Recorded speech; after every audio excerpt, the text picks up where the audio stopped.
ഇന്ന് ഞാൻ നമ്മളുടെ സ്വന്തം ശരണ്യക്കുട്ടിയുടെ കല്യാണത്തിന് മുമ്പുള്ള സംഗീത പരിപാടി കൂടാൻ പോവുകയാണ് സുഹൃത്തുക്കളെ. ഓൺ ദ വേ നാരായണൻകുട്ടിയെ പിക്ക് ചെയ്ത് നേരെ പനങ്ങാടുള്ള ശരണ്യയുടെ വീട്ടിലെത്തുമ്പോൾ ലൈറ്റൊക്കെ ഇട്ട് സൂപ്പറാക്കി വെച്ചിരിക്കുകയാണ്. അവിടെ ഫോട്ടോഷൂട്ട് നടന്നുകൊണ്ടിരിക്കുകയാണ്. പെട്ടെന്ന് തന്നെ അനന്ത് എത്തി. നമ്മൾ പരിപാടികളിലേക്ക് കിടക്കുകയാണ്. ഞാൻ എന്തായാലും കുറച്ച് വെള്ളം കുടിച്ച് എനർജിയാക്കി ലൈറ്റ് ഇട്ട വഴിയിലൂടെ ശരണ്യയുടെ വീടിൻ്റെ ബാക്കിലേക്ക് ചെന്നപ്പോഴത്തേക്കും മഴവിൽ മനോരമയുടെ സെറ്റ് പോലെ കിടിലൻ ഡാൻസ് ഫ്ലോറും സ്റ്റേജൊക്കെ അടിപൊളിയായിട്ട് സെറ്റ് ചെയ്ത് വെച്ചിരിക്കുകയുണ്ടോ.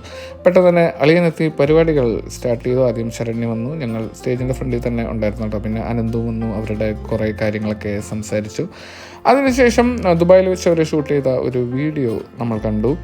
പിന്നെ അങ്ങോട്ട് മൊത്തം ഡാൻസ് പരിപാടികളായിരുന്നു. ഞങ്ങളൊക്കെ സ്റ്റേജിൽ നിന്ന് സ്പോട്ടിൽ ഡാൻസ് പഠിച്ചിട്ടാണ് കളിച്ചത്. ഒരു സൈഡിൽ ഫുഡ് തുടങ്ങിയപ്പോഴത്തേക്കും ഇതിലൊന്നും പെടാതെ ചിലർ റീൽസ് എടുക്കുന്ന കാഴ്ച കാണാം.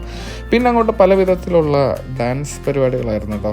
പല ടീംസിൻ്റെ ചെക്കൻ്റെ പെണ്ണിൻ്റെ ഒക്കെ ആയിട്ട് ഗ്രൂപ്പ് ഡാൻസും കാര്യങ്ങളൊക്കെ ഉണ്ടായിരുന്നു. ഞങ്ങൾ വളരെയധികം എൻജോയ് ചെയ്ത ഒരു ദിവസമായിരുന്നു. പിന്നെ അവിടുത്തെ കിടിലൻ ഫുഡ് നമ്മളെല്ലാവരും ഒരുമിച്ച് കഴിച്ചുകൊണ്ട് വൈൻഡപ്പ് ചെയ്യണം. അപ്പോൾ ബാക്കി വിശേഷങ്ങളായിട്ട് നാളത്തെ വീഡിയോയിൽ കാണാം. അപ്പം ശരി.